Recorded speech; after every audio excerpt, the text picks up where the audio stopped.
So, today we are going to start a new chapter, that is energy. Where does most of the energy used today come from? Fossil fuels are energy rich substances that are formed from the remains of organisms. Coal, oil, and natural gas are called fossil fuels because they form from the remains of organisms that lived underground. The name petroleum comes from the Latin word petra and oleum. Petra means stone or oleum means oil. It is also called crude oil. Petroleum or crude oil is a thick, dark liquid composed mainly of hydrocarbons. Natural gas, which is often associated with oil deposits, consists mostly of methane. It also contains significant amount of ethane, propane, and butane. We get most of our energy needs from fossil fuels. Many compounds are derived from fossil fuels, which serve as building blocks for many important products. For instance, the plastics that are everywhere in our world are mainly made from petrochemicals.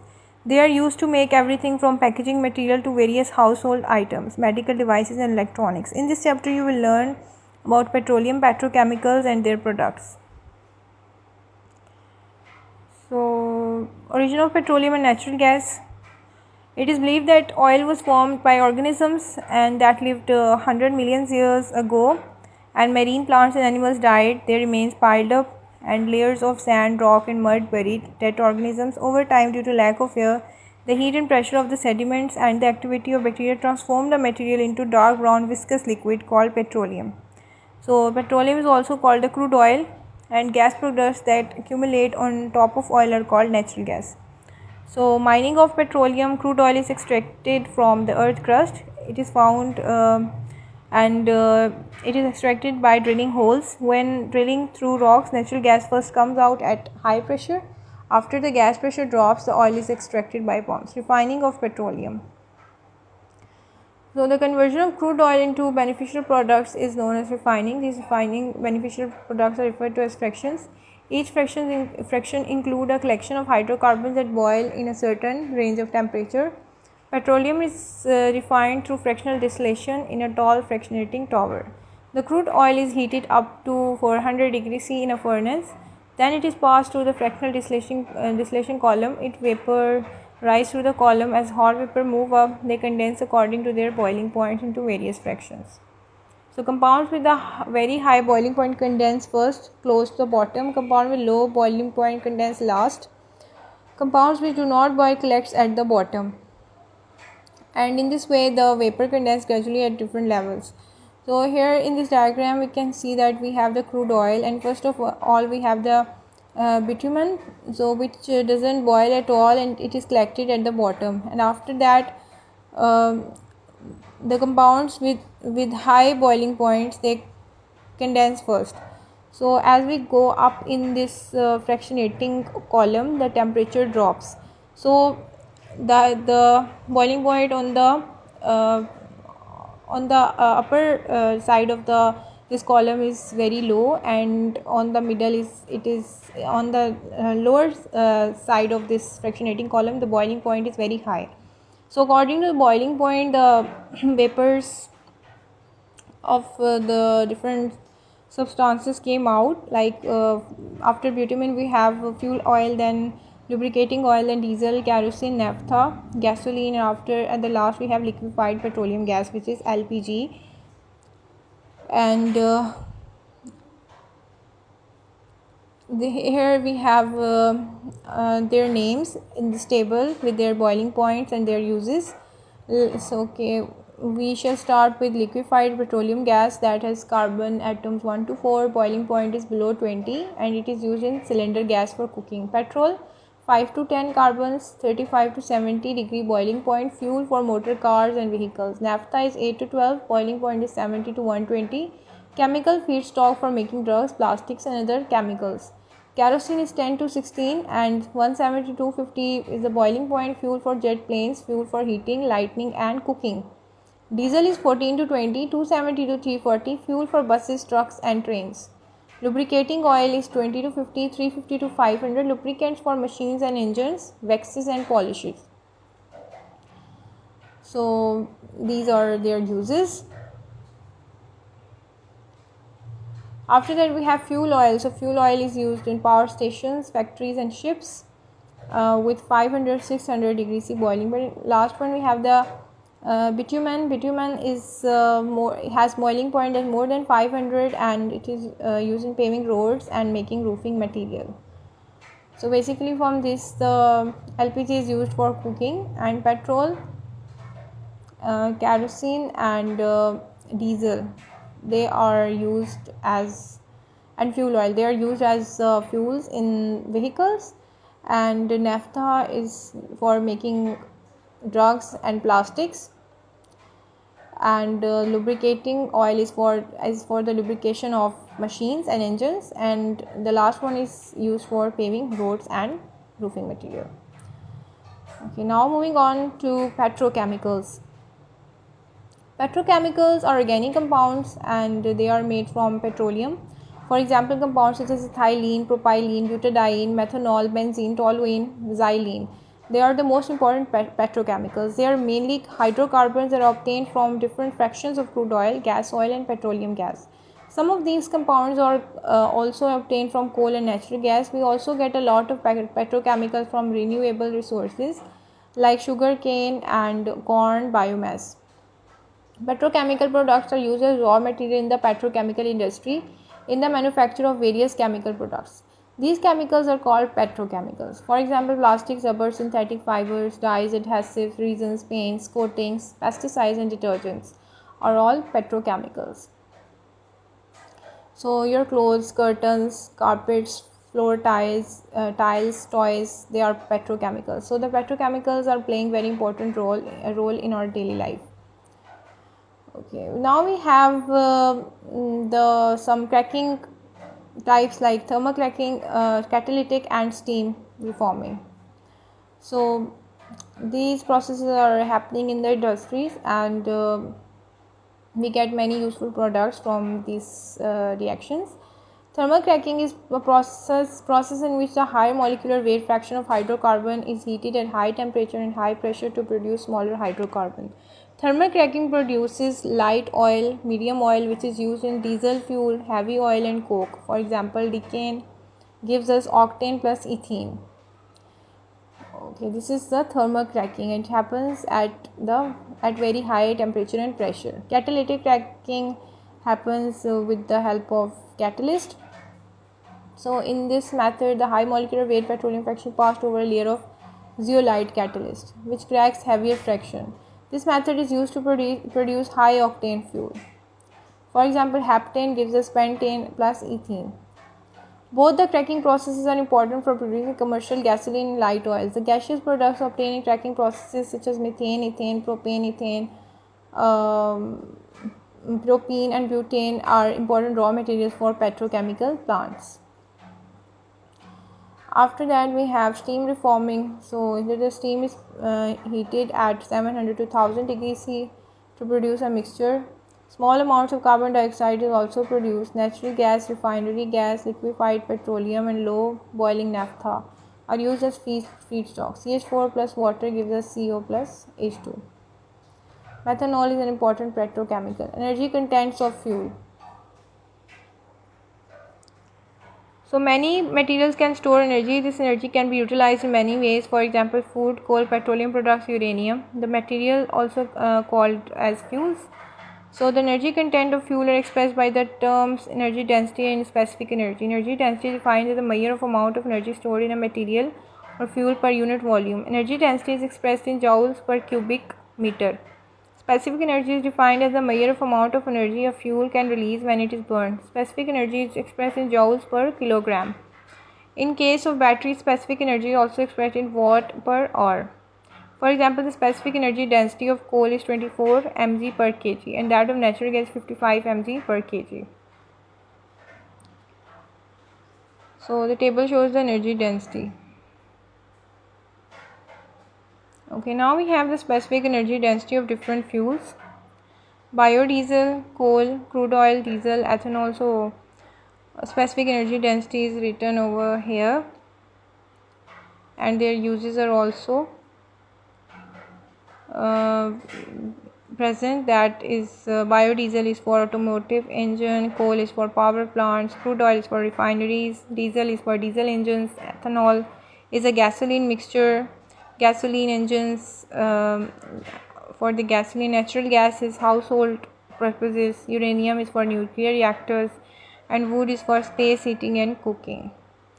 The energy density of a battery, lithium ion 0.46 to 0.72 is specific energy density 0.83 to 3.6, and battery lithium sulfur is 1.80, energy density 1.26.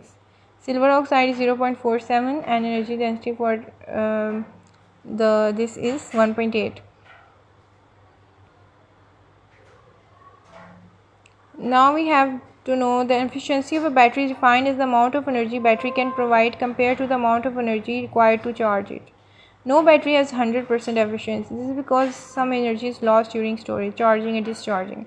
Lithium-ion batteries have the highest efficiency, that is 99%. The efficiency of lead-acid battery is 85%. Nuclear energy. Uranium can produce millions of times more energy than fuel can produce. The energy stored in the nucleus of uranium. Uranium can produce energy through two processes, fission and fusion. A fusion reaction releases more energy than a fission reaction. In addition, the fission process produces long-lived radioactive waste byproducts. During the fusion reaction, harmful substances such as CO2 and other greenhouse gases are not released into the atmosphere. Its main byproduct is non-toxic helium. It does not produce long-lived nuclear waste. So these reactions doesn't produce any pollutant and any toxic waste. Nuclear fission occurs when a heavy nucleus splits into two or more smaller, along with the release of neutrons and tremendous amount of energy. This process can be spontaneous, but more often it is initiated by the absorption of neutron. A heavy nucleus such as uranium-235, plutonium-239 absorbs a neutron. Okay, what is the mechanism? The absorption of the neutron makes the nucleus excited and unstable. The instability causes the nucleus to split. The three neutrons are emitted. The mass of reactant is greater than the mass of product. E is equal to mc square according to the Einstein equation.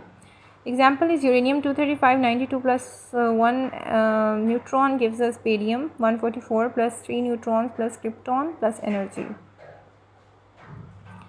Nuclear fusion is the process where two light atomic nuclei combine to form a heavy nucleus.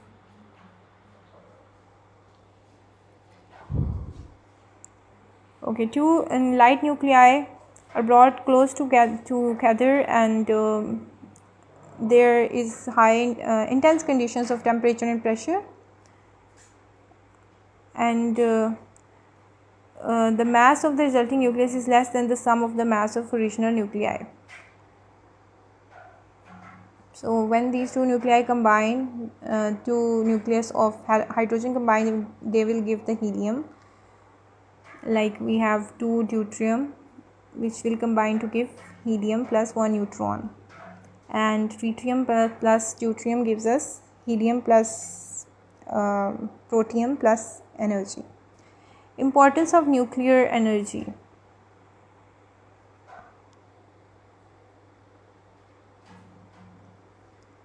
Nuclear energy is an essential source of electricity generation. It can provide large amount of electricity without producing carbon dioxide and the air pollutants, and it doesn't affect air quality. Nuclear power plants produce less atmospheric pollution rather than thermal power. A small amount of nuclear fuel can produce electricity over a more extended period of time. Solar energy. Solar energy is basically the energy that is coming from sun, and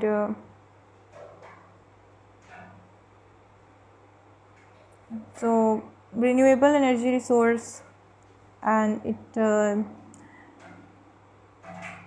has less or no emissions as compared to the fossil fuels. So this is solar energy. Mechanism of solar energy is the conversion into heat and electricity. So we have solar thermal power system and photovoltaic cells. Okay.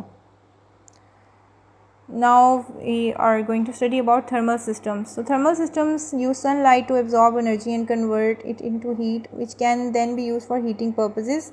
Solar energy is first absorbed at the surface by a receiver, then contain an Oris. Oris is connected to a liquid or oil. The receiver then heats up the liquid, causing it to become hot. Photovoltaic cell PV cells convert sunlight into electricity. The basic principle is that when sun shines on the solar panel, the solar energy is absorbed by the solar cell. So photons excite the outermost electrons of the semi-metallic silicon used in cells, creating an internal electric field. This causes an electric current to flow, producing direct current. This current is captured by the solar panel wiring. The direct current is then converted to alternating current using an inverter. This alternating current is used to operate electrical equipments. PV cells have many advantages as energy source. This is the basically renewable energy source, and it doesn't have any harmful effects. So low environmental impact, doesn't cause any air water pollution, reduce greenhouse emissions. So it doesn't emit any greenhouse gases, reduce dependency on fossil fuels, long lifespan and low maintenance. So it can lifespan is about 25 years. Advantages and disadvantages of different energy resources. Advantages are reliable, disadvantages create pollution and will run out. Fossil fuels, okay, for the nuclear power it's also reliable but will run out and produce dangerous waste. Wind turbines are clean and cheap to run, expensive to set up when wind doesn't always blow. Hydroelectric power is clean and cheap but expensive to set up. Solar cells are clean and cheap, not always sunny, and output doesn't always outweigh initial cost to set up. Considering the advantages and disadvantages, we should consider combining energy resources to obtain balanced and sustainable energy. So we can use them in the future for the future needs to fulfill the environmental goals. What is a carbon footprint? A carbon footprint is the grand sum of all the greenhouse gases emitted by human activity. The greenhouse gas trap heat in the atmosphere, so contributes to global warming. It is a grand sum of all greenhouse gases. So the greenhouse trap so we measure carbon footprint to lessen the impact of human activities on environment and try to tackle climate change head on. In order to gauge the impact of CO2 and other greenhouse gases, the carbon footprint is usually expressed as a measure of weight, as in tons of CO2 or CO2 equivalent per year. This unit allows us to measure the potential warming effect of various greenhouse gases on a global scale. To minimize your carbon footprint, there are numerous strategies. These include optimizing energy uses, adopting renewable energy resources, maximizing transportation efficiency, and making sustainable choice in both your consumption and production practices. So we can minimize this by using some measures.